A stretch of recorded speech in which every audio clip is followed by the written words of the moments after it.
अस्सलामु अलैकुम वरहमतुल्लाहि वबरकातुह।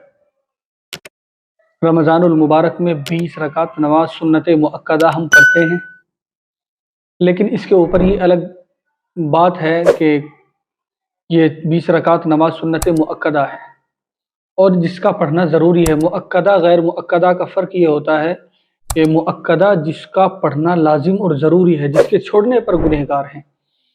चुनांचे 20 रकात नमाज तरावी ये हम रमज़ानुल मुबारक में पढ़ते हैं। अब इसमें 4 रकात के बाद जब हम ठहरते हैं, जिसको तरवीहा भी कहते हैं, तो उसमें एक दुआ पढ़ी जाती है, जिसको मैं आपको स्क्रीन पर भी दिखाने की कोशिश करूँगा। सुबहान ज़िल मुल्क वल मलकूत सुबहान ज़िल इज़्ज़ति वल अज़मत, ये दुआ पूरी पढ़ी जाती है। अब चुनांचे ऐसा होता है कि जब 4 रकात के बाद हम ठहरते हैं, ठहरने की गुंजाइश है, मुस्ताहब है, ठहर सकते हैं, बिल्कुल वो ठहरना चाहिए। आप उसके दरमियान में अगर कोई भी तस्बीह पढ़ना चाहे पढ़ सकते हैं।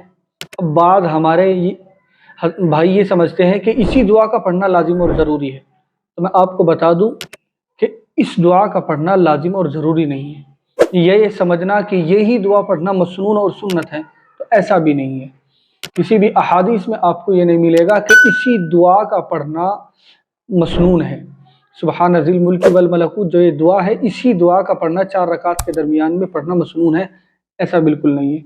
हाँ, अलबत्ता आप इसको पढ़िए, आप इसको पढ़ सकते हैं। फुक़हा किराम ने जो है अल्लाह तबारक व तआला की तारीफ़ के अल्फाज लेकर एक जगह जमा कर दिया। बहुत अच्छी तस्बीह है, पढ़ सकते हैं, बिल्कुल पढ़ने की गुंजाइश है, लेकिन मसनून और ज़रूरी समझना ये सही नहीं है। तो अब इसमें जो है 4 रकात के बाद जो ठहरते हैं, इसमें क्या दूसरी तस्बीह भी पढ़ सकते हैं?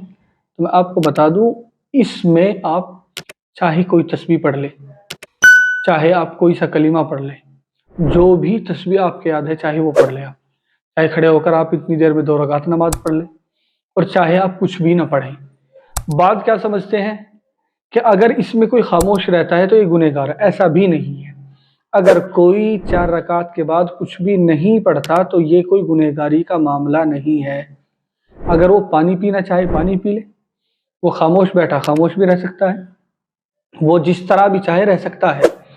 उसके ऊपर ये नहीं, या आवाम में जो बात ये फैली हुई है कि इस 4 रकात के बाद तस्बीह पढ़ना ये ज़रूरी है और ये सुन्नत है, तो ये ठहरना जिसको तरवीह भी कहते हैं ये मुस्तहब है, और आप जो चाहे दुआ इसमें पढ़ सकते हैं, जो भी आपके दुआ याद है।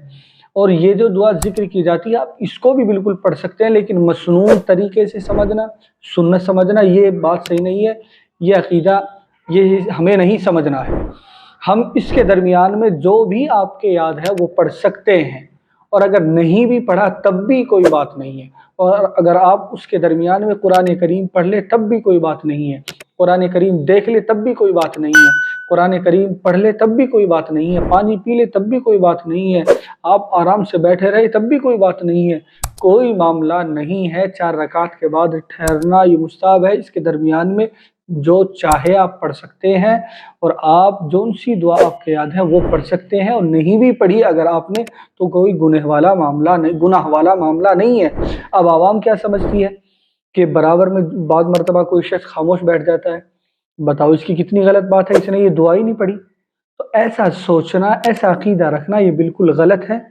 आप जो दुआ चाहे पढ़ सकते हैं, और जो दुआ मशहूर है ज़्यादातर आम तौर से, आप उसको भी बिल्कुल आप पढ़ सकते हैं। मुझे उम्मीद है कि ये कही गई बातें हमारी समझ में आ गई होगी। आप हमारी इस क्लिप को ज़रूर शेयर कीजिए। आप अपनी दुआओं में ख़ास तौर से हमें याद रखिए।